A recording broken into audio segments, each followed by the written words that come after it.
तो हेलो दोस्तों, क्या हाल चाल है। स्वागत है आप लोगों का हम लोग के चैनल पर। तो एक बार फिर से, जैसा कि मैं आप लोगों के लिए हमेशा एक वीडियो लेकर आता रहता हूं, हमेशा तो इन्फॉर्मेटिव वीडियो ही होती है आप सभी लोगों के लिए। तो फिर से मैं आप लोगों के लिए एक वीडियो लेकर आ चुका हूं और इस वीडियो में हम लोग बात करेंगे कि रेखीय आवर्धन की, कि रेखीय आवर्धन जो है वो क्या होता है। मैंने पीछे लिख रखा है रेखीय आवर्धन क्या होता है। रेखीय आवर्धन को किससे डिनोट करते हैं? एम से डिनोट करते हैं। इसको इंग्लिश में जो बोलते हैं वो बोलते हैं लीनियर मैग्नीफिकेशन। ठीक है, लीनियर मैग्नीफिकेशन। तो इंग्लिश और हिंदी जानना अत्यंत आवश्यक हो चुका है अब के ज़माने में। ठीक है, कैचर भी है। ठीक है, तो लीनियर मैग्नीफिकेशन ये होता है, रेखीय आवर्धन होता है। तो रेखीय आवर्धन क्या कहते हैं? तो रेखीय आवर्धन जो है वो हम लोग का होता है m बराबर I/O, यानी कि प्रतिबिंब की लंबाई और वस्तु की लंबाई यानी कि ऑब्जेक्ट की लंबाई के अनुपात को हम लोग क्या कहते हैं? तो बोलते हैं उसको रेखीय आवर्धन बोलते हैं। ठीक है, इजी तरीके से समझिए कि प्रतिबिंब की लंबाई और वस्तु की लंबाई के अनुपात को हम लोग क्या कहते हैं? तो हम लोग कहते हैं रेखीय आवर्धन। ठीक है, तो देखिए सबसे पहले m बराबर क्या होता है? I मतलब क्या होता है? ये होता है प्रतिबिंब की लंबाई।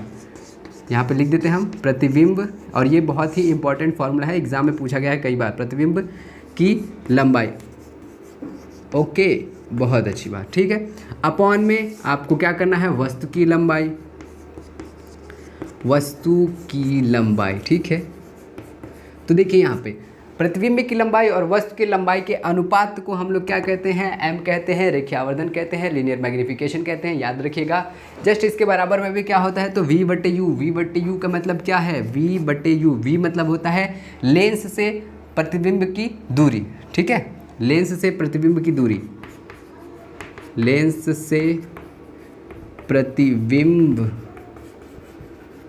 की दूरी। ठीक है, इसको हम लोग किससे करते हैं? v से डिनोट करते हैं। ठीक है, अपॉन में हम लिख सकते हैं लेंस से वस्तु की दूरी, लेंस से वस्तु की दूरी, इसको हम लोग किससे डिनोट करते हैं?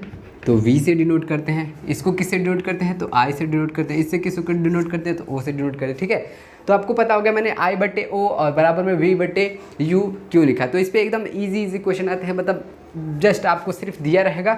अगर आपसे मान लीजिए लीनियर मैग्नीफिकेशन पूछना है आपसे, रेखीय आवर्धन पूछेगा आपसे, तो ये दोनों दे दिया रहेगा कि एक प्रतिबिंब की लंबाई जो है वो इतना सेंटीमीटर है और वस्तु की लंबाई जो है वो इतनी सेंटीमीटर है।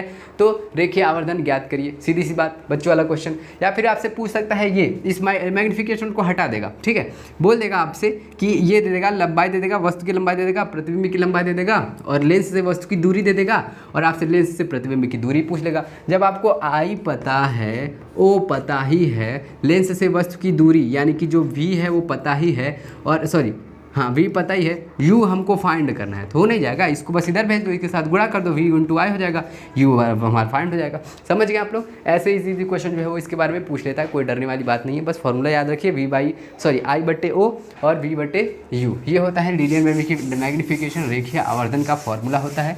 अब एक चीज़ और बात करते हैं जो कि बहुत ही इम्पॉर्टेंट है, और वो है लेंस की क्षमता, जिसको हम लोग P बोलते हैं, है ना, पावर बोलते हैं। क्या दूसरी बात क्या है? लेंस की क्षमता, लेंस की क्षमता, है ना। लेंस की क्षमता की किससे डिनोट करते हैं? P मतलब होता है पावर, पावर। ठीक है, तो इसका क्या होता है लेंस की क्षमता का, कि कोई भी किसी भी प्रकाश को या तो अभिसारित या तो अपसारित करने की जो क्षमता होती है वो क्या कहलाती है? लेंस की क्षमता होती है। जो कोई भी लेंस होता है उसको, कोई भी लेंस किसी प्रकाश को अभिसारित या फिर अभिसारित या फिर अपसारित करने की जो क्षमता होती है वो क्या कहलाती है? लेंस की क्षमता कहलाती है। P कहलाता है, पावर कहलाता है। ठीक है, तो P = क्या होता है? फॉर्मूला लिख लीजिए, 100/f होता है, और दूसरा फॉर्मूला होता है P = 1/f होता है। बहुत ही अच्छा क्वेश्चन आता है, इस पर आपसे पूछ लेता है P = 100/f, P = 1/f। अब ये दो फार्मूले क्यों हैं? एक फार्मूले में भी तो काम चल सकता था, लेकिन नहीं, ऐसा नहीं है।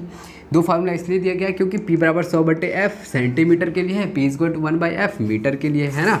तो ये चीज़ मेन इम्पॉर्टेंट बात है आप लोगों के लिए। P = 100/f सेंटीमीटर, अगर आपसे क्वेश्चन जो है वो सेंटीमीटर में ऑप्शन दिया हुआ है टिक करने के लिए, तो 100/f का फॉर्मूला लगाएंगे, और P = 1/f है तो 1/f यानी कि मीटर का फॉर्मूला। अगर मीटर में क्वेश्चन का आंसर दिया हुआ है तो मीटर में फॉर्मूला लगाएंगे। समझ में आ गई बात? देखिए कैसे याद रखेंगे, 100 है ना, 100 100 और यहाँ पे सेमी, है ना।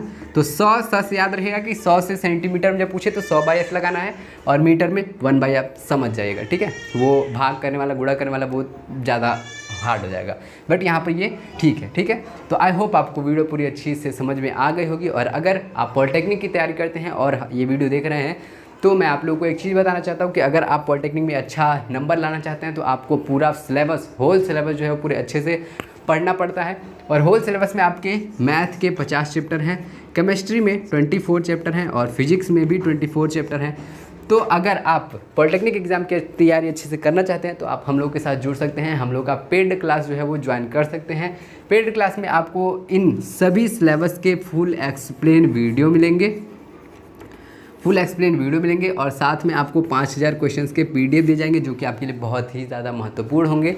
तो अगर आप पेड क्लास जो है वो ज्वाइन करना चाहते हैं तो इस नंबर पर कॉल कर सकते हैं, 75 25 81 80 38 पर। इस नंबर पर आप कॉल कर सकते हैं। और अगर चाहते हैं आप लोग की पेड क्लास की जो वीडियो है वो आपको फ्री में डोनेट करी जाए, फ्री में आप देखें, तो आप जा करके एम सॉल्यूशन एप्लीकेशन डाउनलोड करिए। M solution application play store पर जा करके एम सॉल्यूशन एप्लीकेशन सर्च करिए, नाम आ जाएगा एम सॉल्यूशन, तो वहाँ पे डाउनलोड करिए। वहाँ पे बहुत सारी वीडियो जो है वो पेड क्लास की फ्री में पड़ी हुई है, वहाँ पर आप जा करके देख सकते हैं, चेक कर सकते हैं, ठीक है।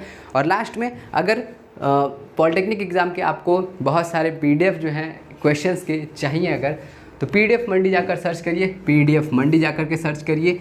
ये आपको बहुत सारे क्वेश्चन जो है वो पॉलिटेक्निक एग्ज़ाम के दिला देगा, ठीक है। तो आई होप आपको बहुत ही अच्छा वीडियो समझ में आया होगा। तो अगर वीडियो समझ में आया होगा, वीडियो अच्छी लगी होगी, तो वीडियो को लाइक करिएगा, कमेंट में ज़रूर बताएंगे आपको वीडियो कैसी लगी। बाकी मैं आप लोगों के लिए ऐसी वीडियो लेकर आता रहूँगा हमेशा। मिलना है आपसे अगली वीडियो में, तब तक के लिए bye bye, tata, thank you.